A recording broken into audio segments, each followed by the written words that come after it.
Um, We'd like to welcome you to the Bedford Lyceum. My name is Ellen Shiner, and thank you for joining us. The Bedford Lyceum is a community lecture series on a wide variety of topics. The Lyceum is hosted by the First Parish in Bedford Unitarian Universalist, and all Lyceum talks are free and open to the public. All Lyceum presentations are recorded and made available for viewing on YouTube, so don't fret if you don't hear everything today. Today's presentation has been made possible by First Parish's Environmental Justice Committee and is entitled Personal Values-Based Investing with Senior Investment Advisor Flynn McDonnell. Let me just give a little background, if I may, about Flynn, and I'm going to try to put him as the speaker. Let's see why this is not working. Somehow, Katie, I have you as the primary view. Well, go for it, Katie. There we go. Okay. Well, Flynn is responsible as a senior investment advisor, also called a senior wealth advisor, for client advisory and client development at the Boston office of Beacon Point or Point. Yeah, I know. It's a fancy way of saying point. No problem.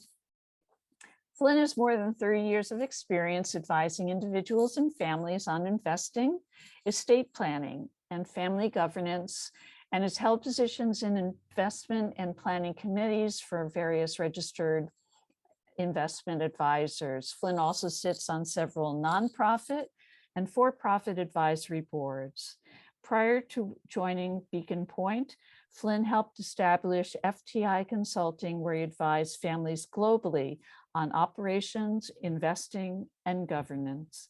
He spent over 10 years at Fidelity Investments as a retirement consultant and as vice president and senior account executive in the private client group. He started his professional career at the law firm Foreman, Roberts, Klickstein, and Levy, and has practiced in the fields of trust and estates and corporate law. He earned his Bachelor of Science degree in business management from Ithaca College and his JD from St. Thomas University School of Law in Miami, Florida. And please welcome Flynn McDonnell. Thank you, Ellen. Thank you. You're welcome. Thank you for being here. I really appreciate you having me. Yeah, my career just keeps getting longer and longer, even though I don't think I've aged at all, but it's really a pleasure to be here. This is a subject that I really like talking about, and I can ramble on. So Ellen, you might have to cut in at some point, but there's a lot to cover. I mean, I've been doing this for, I started really kind of working in the socially responsible space when I was at Fidelity over 30 years ago. And I wanted to be the socially responsible lead for where we were, because I felt it was very important to what was going on. And if you think back, the history of all of this really started around the apartheid and divestiture, and that's really where this whole kind of wave of investing in a certain way started. So when I really started looking into it, I became the socially responsible lead. And I think most people thought I was just being lazy, because at the time, there were like 2 or 3 mutual funds that you could buy to invest this way. And it wasn't. I really thought it was an important way to invest. But it was very, I don't know what the word is for it, but it was a little bit crude back then. There were some really good managers, but all they were doing is creating these mutual funds and really taking things out of the mutual funds. They really weren't putting things back into the fund. And they were doing really well until the dot-com era happened, the blow up of the dot-com, and then their returns were very bad. So then people at the time were like, see, you can't invest this way. You know, you're just going to lose money. It's not a great way to invest. And our feeling where I am now is you can absolutely have your cake and eat it too. This is a great way of investing.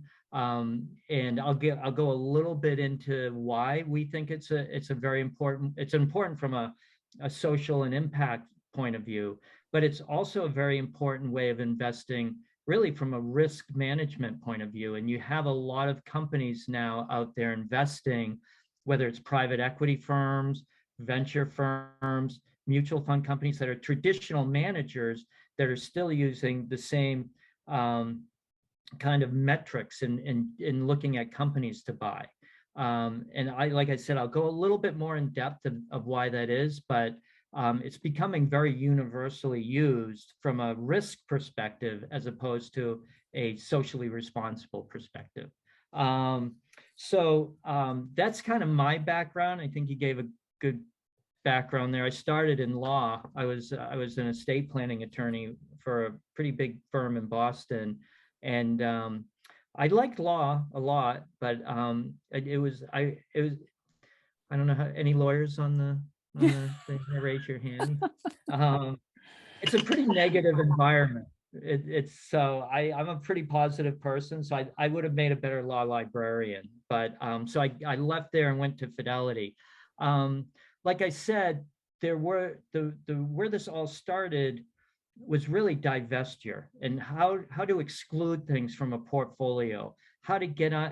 When I worked at Fidelity, there used to be protests. There were people that would come in to the branch on Congress Street, and they would handcuff themselves to the to things in the lobby in the branch because there were protests, and they were protesting the investments in South Africa, oil and gas protests. So this has been going on for a long time.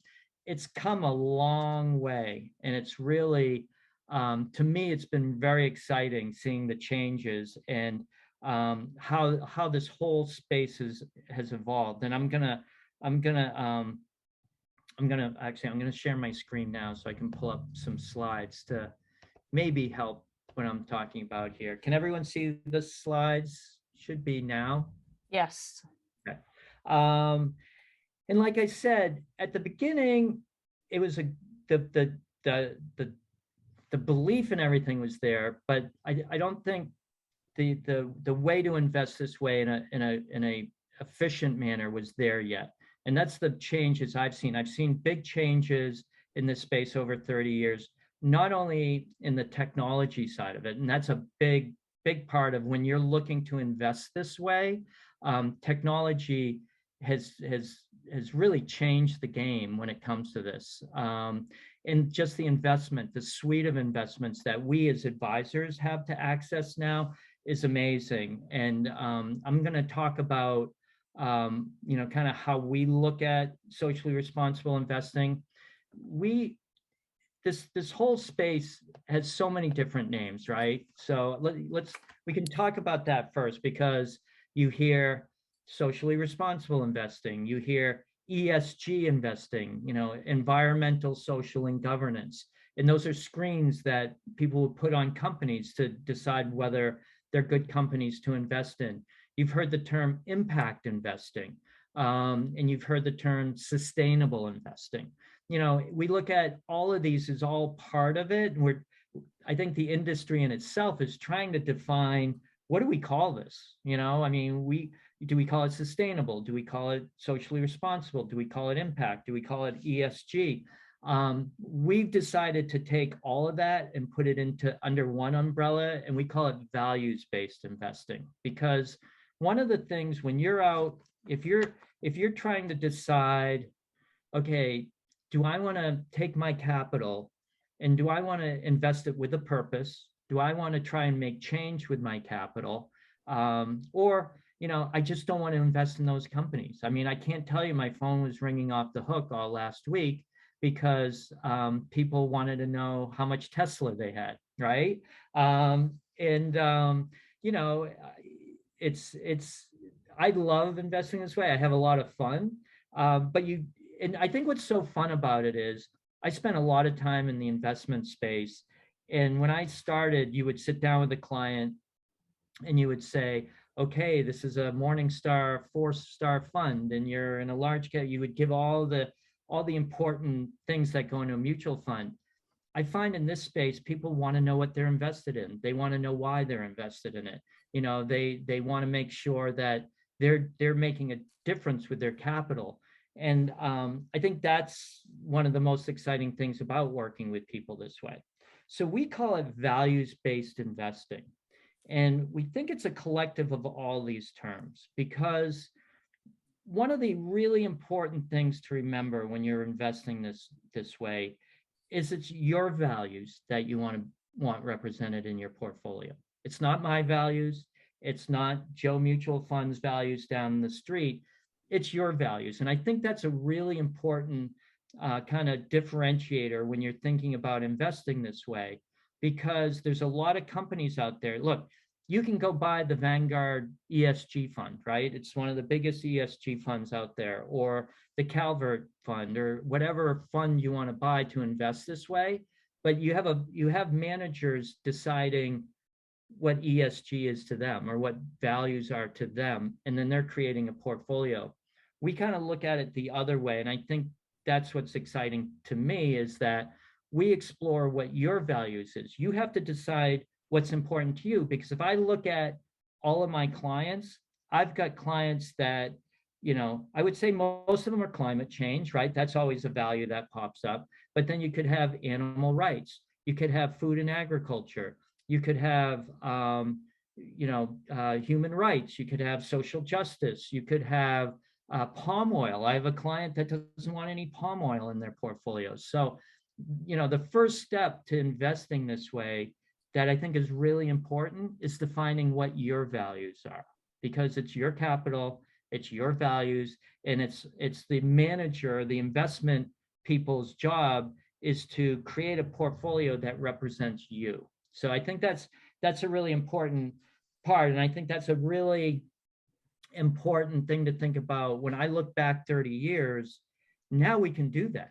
I would say even 10 years ago, it would be really hard to do that. Like sit down with a client and say, well, we put our clients through a values survey, so we help define their values, but you couldn't do that. The technology, like I said, you know, the choices of investments has really gone up, but the technology around one, you know, looking at certain companies, putting metrics on portfolios, you know, even 3 years ago, you can look at your portfolio, maybe 3.5 years ago, you can look at your portfolio and know what kind of change you're making. You know, that was one of the biggest frustrations for me in this business was, yeah, I put a portfolio together for a client, but, you know, they'll come to me and say, well, you know, you've got my money. Am I really making change? What difference? You know, I don't know. But now with technology, we can put metrics on your portfolio, so we can actually tell you, by investing this way, you've taken, you know, 2,000 cars off the road. You've saved, you know, 2,000 gallons of water a year. You've put less, you know, chemicals into the atmosphere. So now we can look at this, and with the technology that's available and the transparency of these companies, and give you actual metrics on what difference you are making. So that's a really big change that we see everything that's gone through. You know, you always hear the term environmental, social, and governance, and it's probably one of the biggest terms thrown out there, or ESG. And I kind of wanted to define it a little bit closer, because people will be like, oh yeah, environmental, social, and governance. When we look at companies to invest in, we want to look at, you know, to make sure that they hit certain criteria. And, you know, that's a very big part of investing this way, is the activism that's involved in it. I don't know, has anyone here heard of the company Engine One, or the investment firm Engine One? You may not have heard of them, but you've probably heard about them maybe and didn't put the names together. Engine One was the company that ended up, through their investors and getting proxy votes and whatnot, they got several seats on ExxonMobil's board. You may have heard of that. Well, the company behind that was called Engine One. And I love the way that they're looking at investing this way. Their kind of their outlook is, look, we don't want to go in and shut these companies down. They're all good companies. We just want to educate them and get board seats and make them better companies, better stewards of the environment, treat their people better, run their companies better, because they're fully into making the world a better place. They're not looking to put people out of business. They're trying to transition their companies to make the world a better place, because there's a lot more power behind that. A perfect example of that is Royal Dutch Shell. There's two ways to look at Royal Dutch Shell. Their entire executive team's compensation is pegged to them becoming carbon neutral and more sustainable by a certain year. So they're putting their money where their mouth is. So as an investor, do we look at Royal Dutch Shell and go, well, I'll invest in them when they're not, pulling fossil fuels out of the earth? Or do you look at it and say, well, they're doing the right thing, so should I invest in them and support them? And there's no right or wrong answer there. That's really a personal thing. It's but there are fund managers that you'll see oil and gas companies in their portfolio, and they call themselves an ESG fund. And you'll say, hey, what's up with owning Shell? And they'll be like, well, we've talked to the board. We love what they're doing in the field of solar and wind, and we really want to support them to get to be carbon neutral, or to be a renewable energy source for years to come. So when you're looking at investing this way, these are questions that you have to ask. Am I willing to support these companies, or am I just willing to wait until they get to where I want them to be? And that's okay. There's no right or wrong answer, but it's certainly a question that you should ask yourselves. We're seeing more and more utility companies pop up in portfolios where you look at it and you go, wow, this is a utility company, but you can see they may have one coal burning plant left, and 70% of their energy is in renewable sources. So, that's a big part of kind of what we do, and what fund managers do, and what other people do, is they don't just look at the company and dismiss it. They get to know the company. They become activists in the company. They want to know where they're going. And if there is no place they're going, then you don't invest in them.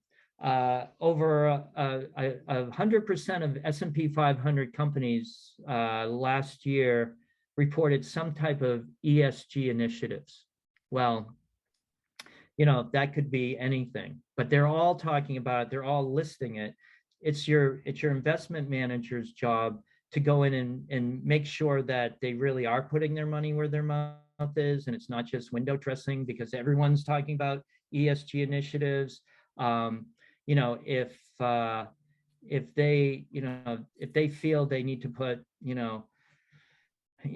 people of color or women on the board, are they doing it because they want to do it, or are they doing it because they feel forced to do it? And it's pretty easy to figure that out, because you can see everything else they're doing. The firm I work at, and we're the largest female-owned RIA in the country. Over 50% of our employees are female. We're very, very diverse company. And our leader, not our leader, our big leader, our CEO, Shannon Yusi, she's always like, diversity is knowledge. We're not looking to create a certain environment, but we want to hire people from diverse backgrounds because we think it's really important. And I love it. I love working for a company like that. So I know we put our money where our mouth is. Our entire executive team are women, except for one person. And I know they believe in that, where you could look at a company that's a good old boys company in the S&P 500, and they're like, oh, we got to get a woman on the board or something, So it's really important to make sure that they mean what they're saying there. When we talk about environmental and social and governance, this is a screen that most investors will put on a company. And it's really what I was saying earlier about how even traditional managers now are using this screen. I have a good friend that works at Calvert, and Calvert is one of the leading socially responsible funds. They do a great job. I really like them a lot. They're owned by Eaton Vance. And he was telling me that the Eaton Vance traditional managers use the same screens that the socially responsible managers are. Because when you really think about it from a risk perspective, when you put this screen of environmental, social, and governance, that's where all the liabilities lie, right? You can have the greatest company in the world, but they may be sitting on a toxic waste site in another country, or they may, when we look at social, what does their supply chain look like? They may be a great company from a socially responsible point of view, but if you go down their supply chain 2 or 3 places, you might find that they're using child labor in another country to create their products. So it's a really, from an strictly investment standpoint, we always tell our clients, look, you can have your cake and eat it too. And really, we would expect you to do a little better because we've got this inherent risk control by investing this way. A lot of people come into investing this way and they're like, well, I want to invest in my values. I'm really against climate change, and I want to make sure I'm not invested this way or that way. And it's okay if I don't do as well as the S&P 500 or whatnot. We expect you to do better because we see how it works and how it's good quality companies that really are doing a lot of different things to make the world a better place, and they're great companies. I mean, I love using the example of L'Oreal. I had a client whose one of her values that were important to her were animal rights, and she saw L'Oreal in the portfolio, and she's like, I can't have L'Oreal. They do animal testing and whatnot, and that would be my first reaction if I didn't know L'Oreal, right? I mean, that cosmetic firms are known for their animal testing and whatnot. L'Oreal is one of the most environmentally progressive companies on the planet. They were the first company to stop animal testing. They've actually changed the animal rights laws in many countries, including China. And so they've done all of this work around animal rights. So it went from I can't own that to, ooh, I want to own more of that. So when you really dig into these companies, this is where the fun part is. This is what I was saying. My clients are more, oh, I want to hear more about this than, actually, they love the stories and what difference it's making. And then, the governance side of that, obviously, if a company is cheating and has a lot of lawsuits out there, that's not a company you want to invest in. Or they, like Wells Fargo is a perfect example. We don't own a lot of big banks just because of predatory lending issues and whatnot. But Wells Fargo is a great example of a company that had all the people. Hopefully nobody. I like Wells Fargo. It's a nice company and they do a great job. But because of their governance side of it, where they had all their people open accounts and then they all got fired, but the executive team kept their jobs, that's probably not a good governance play right there, right? So, but those are the things you want to look at. When you're investing socially responsible, like I said, kind of at the beginning, what's so exciting to me is that the suite of investment products, the things that we can invest in now, and the transparency of what you actually own is amazing. And it makes our job a lot easier. But, there's obviously different things that you look at in a company. But when it comes to investing, you want, for you, personally, if you're thinking on getting into the space, you want to find ESG focused funds. You want to make sure that there is some activism there. Now, look, I'll keep using Calvert funds. You're not when you look for investments to invest in, I think what's important is getting to know the company. So Calvert's a great example of how they use their advocacy and their ability to bring capital to these companies and say, hey, we really like you as a firm. We wish you would do this, this, and this. And if you did, we'll bring tens of millions of dollars and invest in your company. You want to find managers that there is some type of activism. And most of them are, and when I say activism, I don't mean, holding a picket sign, out on the street in front of them. I actually have a client that does that, but that's not what we're talking about here. What we're talking about are investment managers that will come in and not hold companies hostage, but suggest changes. And I would say most of the time, 90% plus, the changes are for the better, not only to make the world a better place, but they're better for the company itself. Like I said, if you can get rid of the environmental risk or the social risk or the governance risk, you're making it a better company to invest in, just from a strictly investment point of view. And then impact investing, what kind of impact are they having? And so when I say what's exciting to me about investing in this space now is I can find a fund that, is one of the leaders in animal rights. If I have a client that says, look, my whole thing is, affordable housing.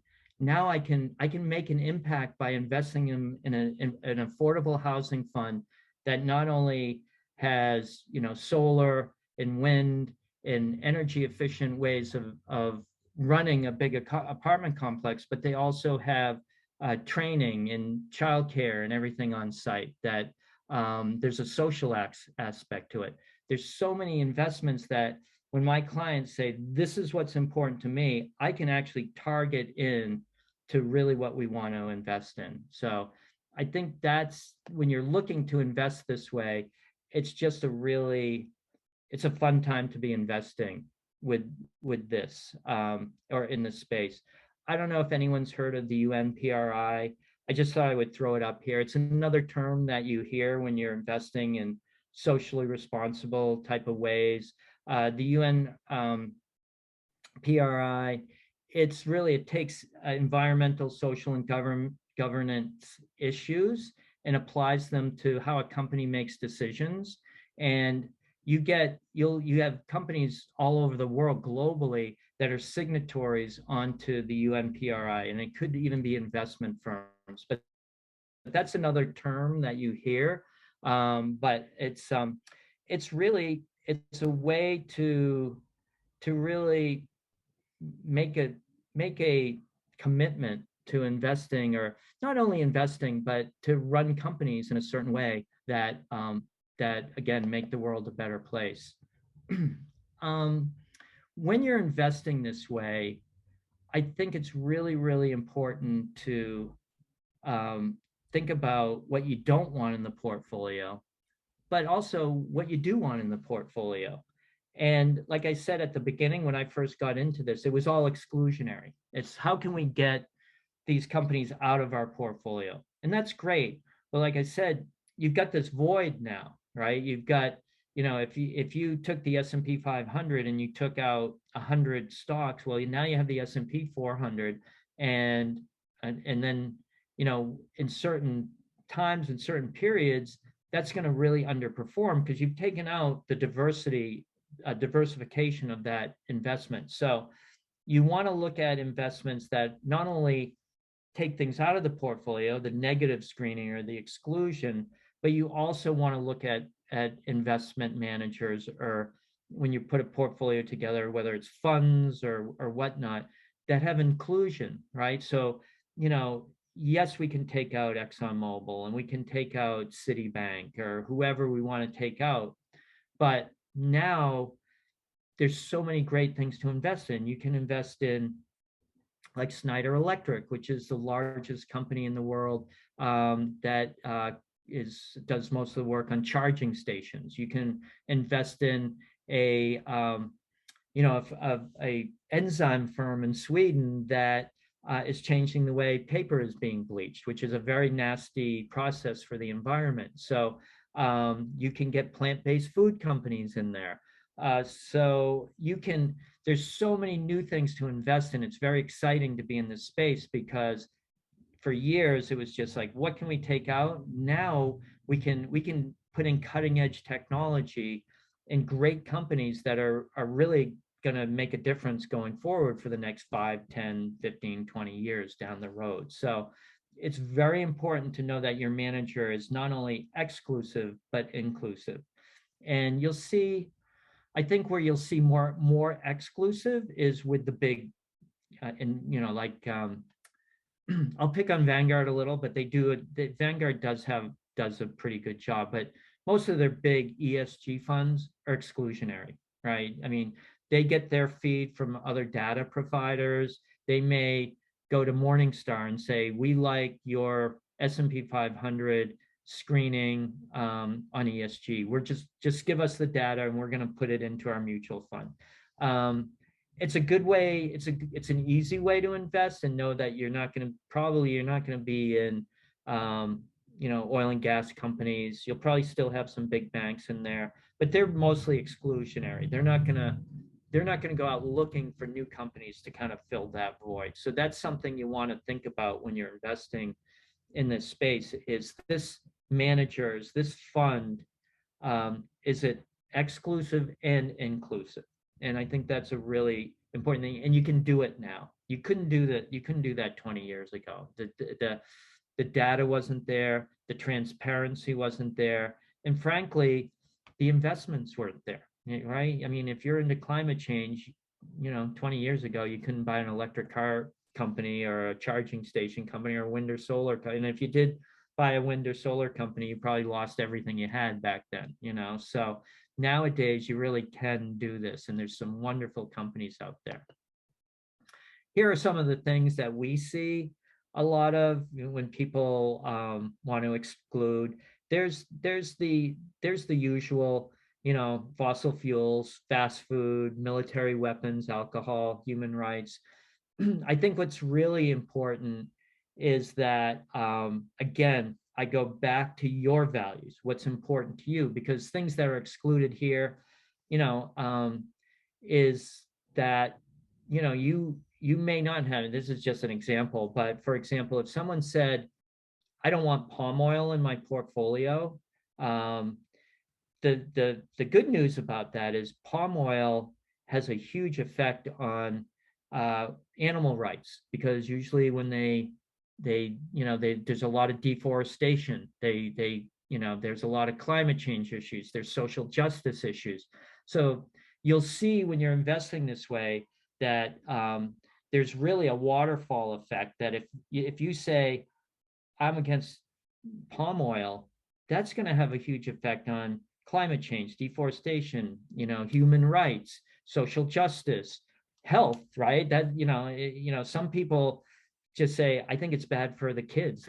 They put palm oil in everything, and I don't like the way it's going. But if you say that, you're having an effect on so many other things.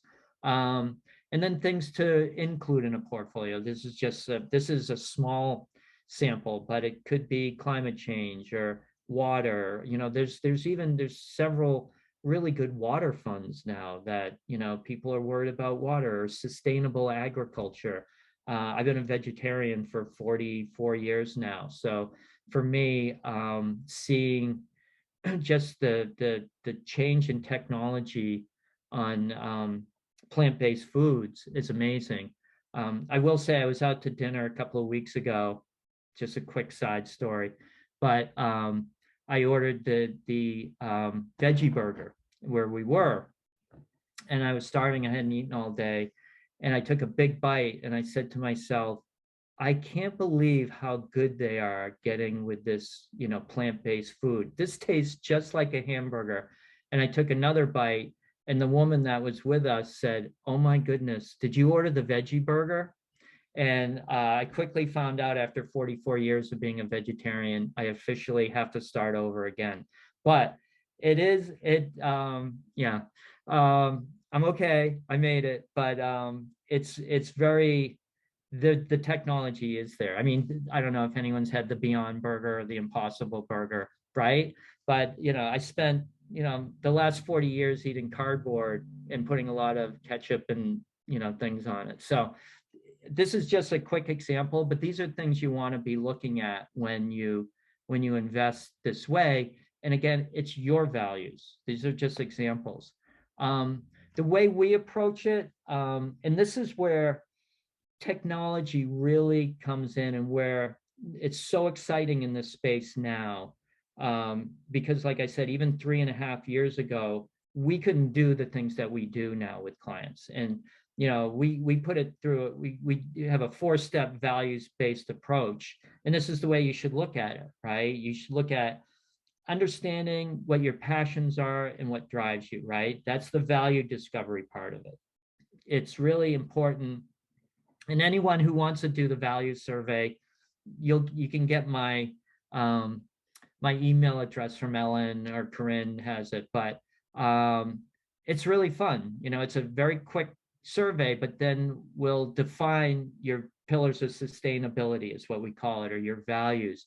And that's just one part of the process. It's part one, the values discovery, but it's also it's a starting point for us to have a discussion on what's really important to you. And then the second thing is we do what we call portfolio health checks. Unbelievable now, the technology that I could take a portfolio, I can take someone has a portfolio and they got 5 mutual funds in it. Because of the data and the transparency of these companies, we use a source that uses 11 different databases. So most companies will just use, even the biggest fund companies will just use 1 or 2 databases. We'll use 11. We use a company called Ethic, and they use 11 different databases. But we can look at a portfolio and say, based on your values that we kind of your pillars of sustainability, I should say, based on your pillars of sustainability, 62% of your portfolio is flagged.